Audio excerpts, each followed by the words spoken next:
Era 9 horas da manhã, eu estava indo trabalhar, dou aula na escola Daniel Berg. Era uma sexta-feira como qualquer outra. Tava ansiosa pro final de semana, tinha planos. Eu havia passado no supermercado para comprar um lanche. Nunca passou pela minha cabeça que a minha vida ia mudar daquele jeito. E eu estava na minha via preferencial, fazendo tudo certinho. Só que aí...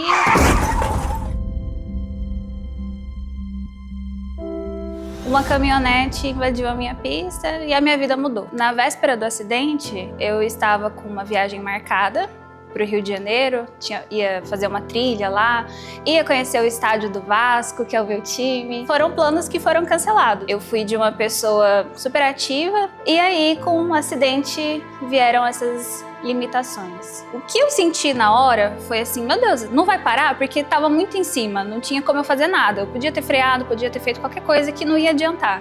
Então, o meu único pensamento foi, não vai parar?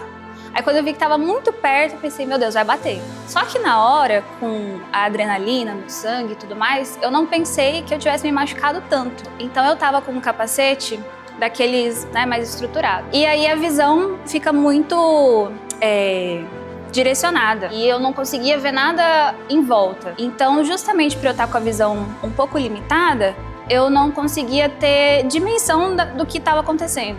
E aí ligaram para os bombeiros, eles foram me socorrer.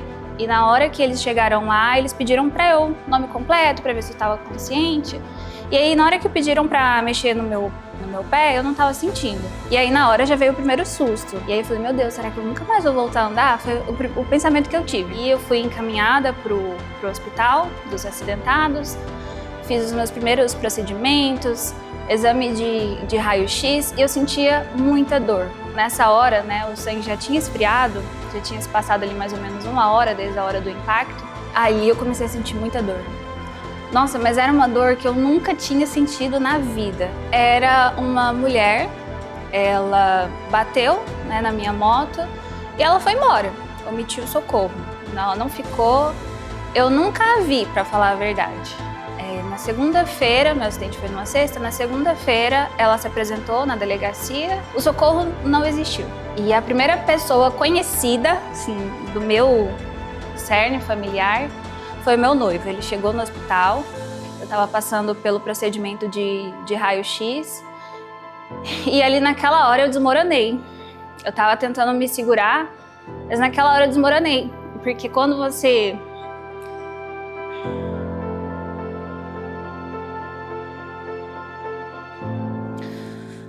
Porque quando você se vê diante de uma situação como essa e se vê sozinho, passar por tudo aquilo é muito difícil.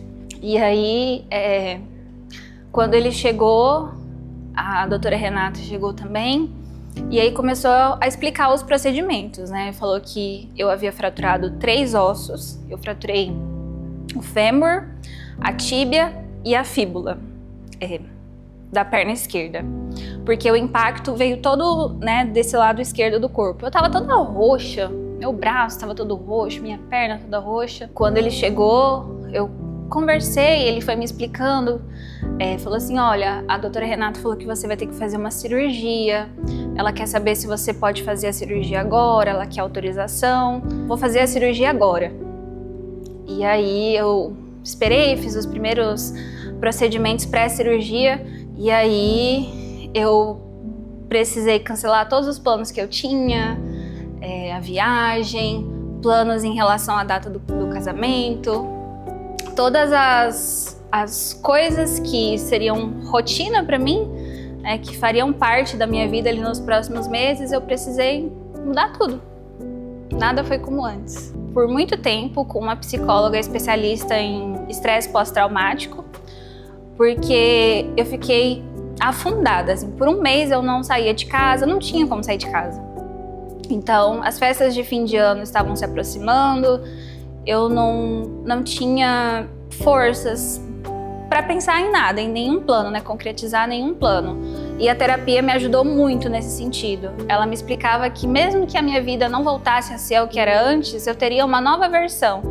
E eu não tinha opção, eu precisaria aprender a conviver, a respeitar e a amar aquela nova versão. O atendimento da doutora Renata foi excepcional.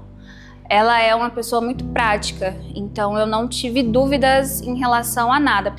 Durante a minha própria permanência no hospital, ela me visitou por 2 vezes, sempre muito atenciosa, respeitosa. Ela sempre trazia palavras de incentivo para mim. Ouvir isso de uma profissional é uma certeza de que as coisas vão voltar aos eixos. Fiquei por quase 3 meses sem pisar o pé no chão, para nada. A mensagem que eu tiro de tudo isso é que o trânsito, ele pode ser uma arma.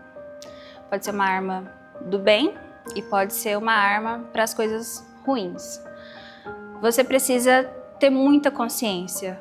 Você precisa entender que ao sair de casa, dirigir um veículo, dirigir um carro, pilotar uma moto, você é responsável pela sua vida e pela vida do outro. Porque depois que algo como um acidente acontece, as coisas mudam. E mudam de um jeito drástico.